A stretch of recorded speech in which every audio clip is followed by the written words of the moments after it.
খাওয়ার সময় আমাকে গোয়ালার বাড়ির ঘন দুধটা দেবে, আর তার সাথে শাল ধানের অন্ন আর অমৃত সাগর কলা দেবে। তো পাচক মধ্যাহ্নে যখন জমিদার বাবুর ভোজনের সময় হলো তখন সেটাই করলো।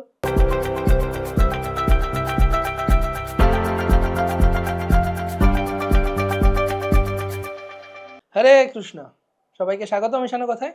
এক জমিদার, তার দুধ পছন্দ ছিল। সে ঘন জাল দেয়া শরতুলা দুধ খেতে খুব পছন্দ করত। প্রত্যেক দিন 2 বেলা উৎকৃষ্ট কলার সাথে ঘন দুধ বা ক্ষীর ভোজন না করলে তার আর কোনো কিছুতেই যেন তৃপ্তি হতো না। তো জমিদার বাবু দুধের জন্য বাড়িতে অনেকগুলো গরু পুষেছিলেন।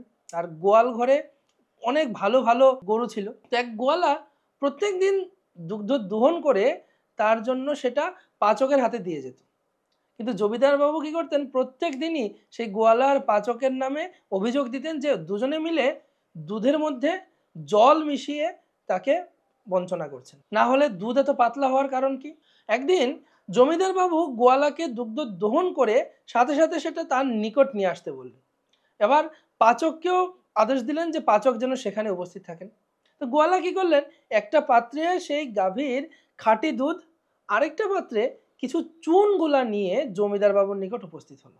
উপস্থিত হয়ে সেই গোয়ালা জমিদার বাবুকে বললেন, এই প্রথম বাটিতে আপনার বাড়ির দুধ, যেটার মধ্যে খাঁটি দুধ আছে। খাঁটি দুধের কথা বলেননি, বলেছেন আপনার বাড়ির দুধ আছে। আর তারপর বলছেন যে এই বাটিটা হচ্ছে আমার বাড়ির দুধ, যেটার মধ্যে চুনগুলা রয়েছে। তো জমিদার বাবু প্রথম পাত্রের দুধটা দেখতে পেলেন যে অনেকটা পাতলা। তো সেটা দেখে পাচককে বললেন, আজ খাওয়ার সময় আমাকে গোয়ালার বাড়ির ঘন দুধটা দেবে, আর তার সাথে শাল ধানের অন্ন আর অমৃত সাগর কলা দেবে। তো পাচক মধ্যাহ্নে যখন জমিদার বাবুর ভোজনের সময় হলো তখন সেটাই করলো।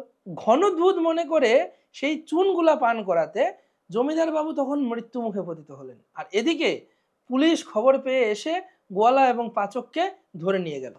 তখন তারা দুজনেই বলতে লাগলো তাদের কোনো দোষ নেই, তাদের কোনো দোষ নেই, কারণ জমিদার বাবু নিজেই এই দুধ বাদ দিয়ে এই চুনগুলা খেতে চেয়েছেন, তিনি নিজেই চুনগুলা পান করেছেন।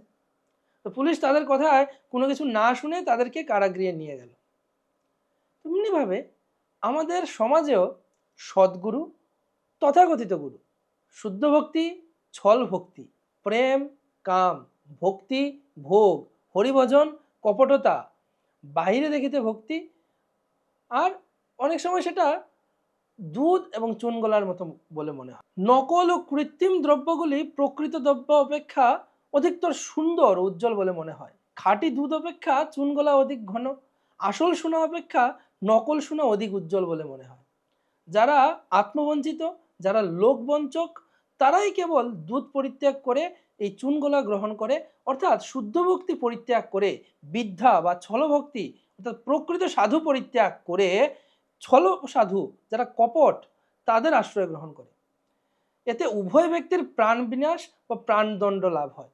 অতএব বাইরে দেখতে এক মনে হলেও প্রকৃত বস্তু অনুসন্ধান করে বরণ করে নেয়াই কর্তব্য।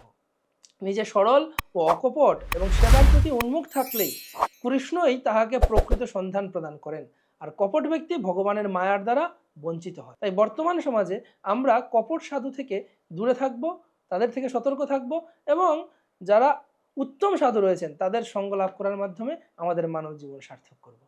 হরে কৃষ্ণ।